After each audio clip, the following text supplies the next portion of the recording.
Bienvenue sur ce salon de l'Association des maires d'Île-de-France. On est ici pour parler de cybersécurité. Vous savez que c'est un enjeu important pour toutes les collectivités territoriales, tous les organismes, les administrations.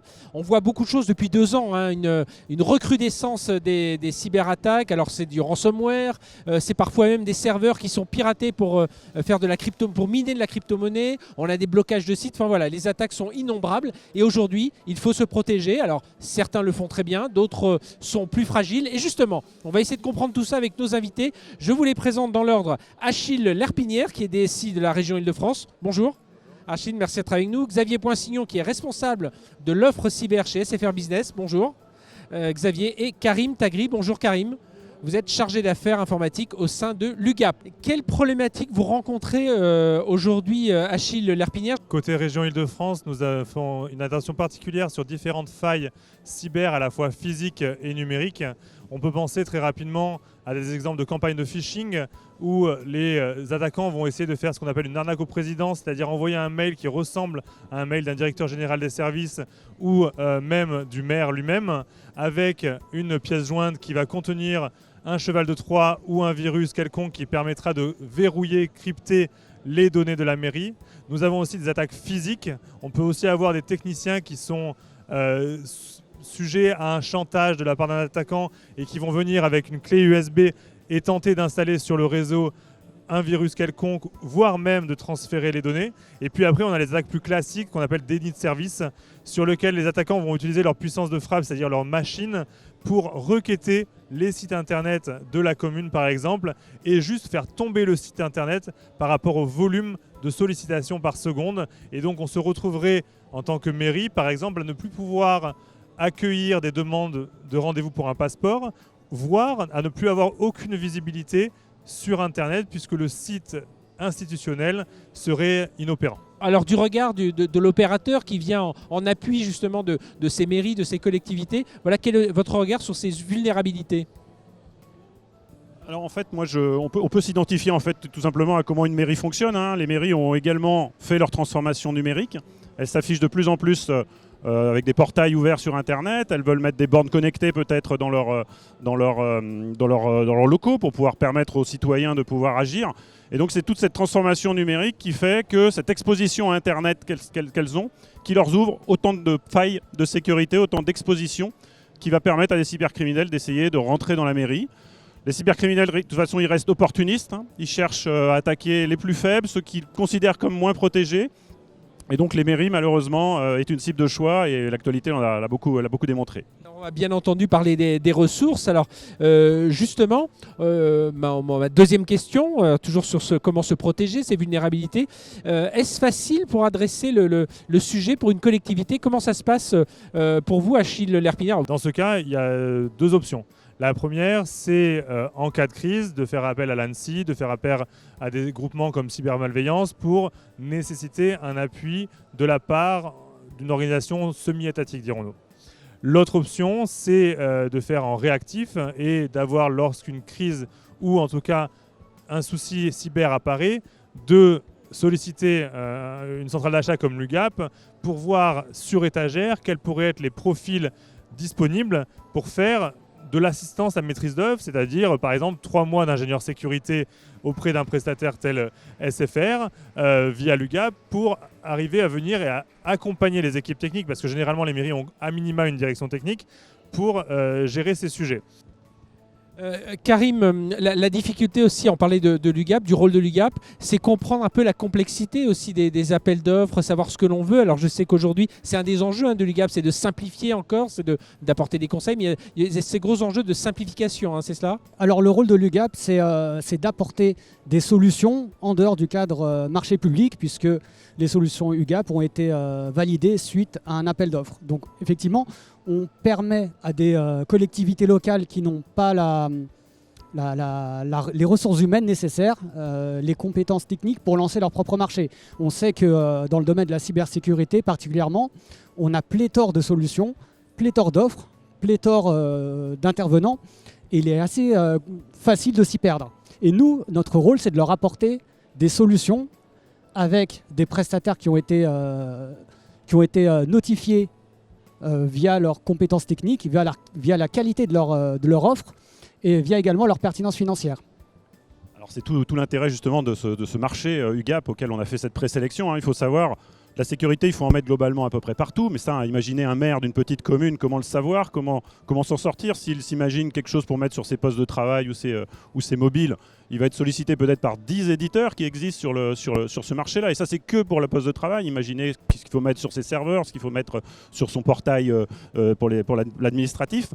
Et donc, dans cette jungle, effectivement, d'éditeurs, comment faire le choix ? Et donc, c'est tout l'intérêt de ce marché qui est mis en œuvre au travers de l'UGAP, c'est qu'avec l'expertise de SFR Business, on a pu faire cette présélection, proposer les meilleurs éditeurs par technologie du moment, évidemment toujours avec un bon rapport qualité-prix, performance-prix, je dirais, dans ce marché, dans ce catalogue, et qui permet justement à des entités qui n'ont pas cette capacité, cette expertise de faire les bons choix, de pouvoir être assez rassurés de trouver le bon éditeur pour remplir la bonne case de cybersécurité de leur système d'information.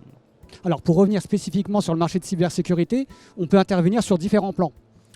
En amont, sur la phase de l'audit de l'existant, les préconisations techniques, la fourniture du matériel, des licences et l'installation des équipements, mais également, et c'est la partie la plus importante à mes yeux, tout ce qui concerne le maintien en condition opérationnelle. Pourquoi ?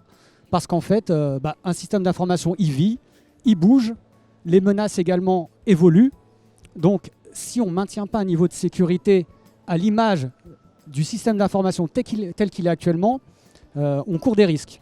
En fait, voilà, la cybersécurité, il ne faut pas le limiter qu'à de la protection. On ne met pas des murailles autour de la mairie et puis on pense que ça suffit. Il faut mettre en place ce système de surveillance. Alors c'est ce qu'on appelle le SOC, Security Operations Center.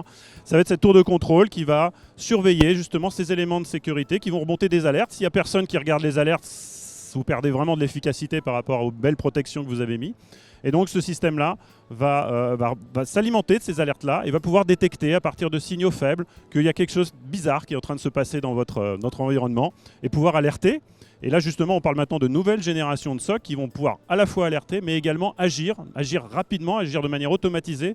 Et ça justement pour des petites structures qui ont besoin de réactivité, qui vraiment dépendent de ces systèmes de réaction rapide, eh bien, on apporte une nouvelle génération justement de SOC qui avant étaient limités qu'aux grands comptes. L'UGAP et sa fonction de faire des appels d'offres avant que les services publics viennent acheter est très intéressante puisqu'en fait on se retrouve à pouvoir aller voir des conseillers UGAP qui vont nous raconter pourquoi ils ont sélectionné tel ou tel prestataire et entre guillemets mâcher le travail des équipes achats, voire des équipes techniques pour nous présenter les offres en question. Comment réussir à convaincre ces élus, des organismes publics pour justement débloquer des budgets pour cette cybersécurité ? Généralement, la méthode la plus forte, c'est de prendre un exemple de cyberattaque récente sur un centre hospitalier ou sur une mairie et de voir la durée de 9 à 12 mois pour revenir à un service nominal et le coût humain en ETP que ça a engendré. L'UGAP accompagne notamment les collectivités locales depuis plus de 50 ans. Il faut savoir également que plus de 6000 collectivités locales nous ont fait confiance en 2022 et le montant cumulé des commandes représente 34% du chiffre d'affaires de l'UGAP. Donc on a vraiment une forte implantation auprès des collectivités locales. On a également une implantation géographique locale. Donc toutes les collectivités, quelles qu'elles soient en France, ont un interlocuteur dédié en région. La clause RSE notamment, qui est très importante pour les collectivités. Il faut savoir que 95% des marchés publics de l'UGAP contiennent une clause RSE. C'est le cas notamment du marché de cybersécurité.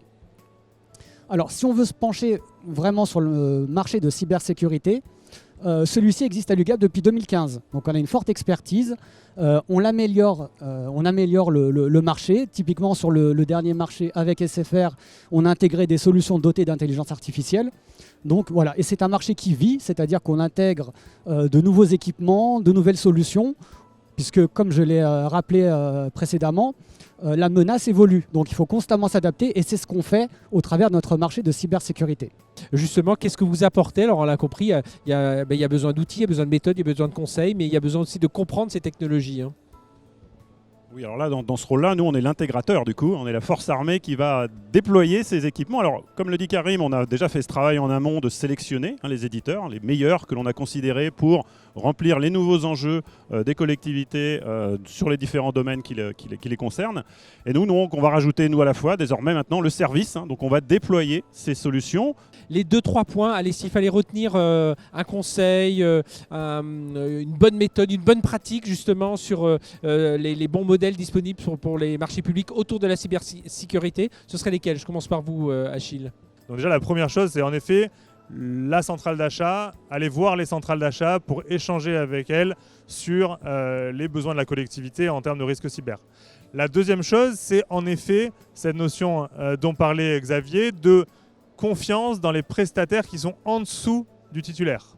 Donc SFR Business avec moult titulaires, je ne vais pas tous les citer, mais de se dire, ok, si la centrale d'achat, donc l'UGAP, a sélectionné SFR Business sur le lot cybersécurité, c'est que les entreprises en dessous ont été de facto whitelistées, on va dire. C'est aussi de se dire que quand on choisit une centrale d'achat, on choisit le chargé d'affaires dans le sens que on peut lui poser les bonnes questions et il ne va pas juste nous répondre en nous renvoyant vers le lot et vers les UO du lot. Il va vraiment nous dire, voilà, chez tel éditeur, il y a cette personne qui a déjà fait ce cas d'usage pour cette collectivité. Et donc pour finir, je pense que les références d'usage des centrales d'achat sont très importantes aussi pour une collectivité qui passe le pas et qui franchit ce besoin d'aller sur une étape supérieure autour des risques cyber. Les bons modèles, les bonnes pratiques, Karim? Pour se prémunir des risques, il faut les anticiper. Si on ne voit pas la partie la plus risquée, on ne peut pas mettre en place les actions correctrices. Pour faire ça, en fait, il faut déjà se connaître son environnement. Une fois qu'on connaît ces éléments-là, on peut connaître les risques auxquels on doit faire face. Et une fois qu'on connaît les risques, on peut mettre en place les actions correctrices. Je résumerai un petit peu tout ce qu'on a pu dire. Effectivement, on est conscient que pour beaucoup d'entités publiques, la cybersécurité, ça peut faire peur, on ne sait pas par où commencer, il y a cette jungle des éditeurs, on peut avoir aussi des doutes sur le budget qu'il faut y mettre, etc. Et donc il existe des approches justement, des marchés ou des centrales d'achat qui apportent de la simplification, une présélection des éditeurs, une présélection des solutions, avec tout l'accompagnement qu'il faut pour que on puisse, comme on le fait aussi pour l'informatique, on puisse déléguer sa cybersécurité avec de la confiance, avec des experts qui amènent la connaissance, du partage d'expérience, tu le citais effectivement.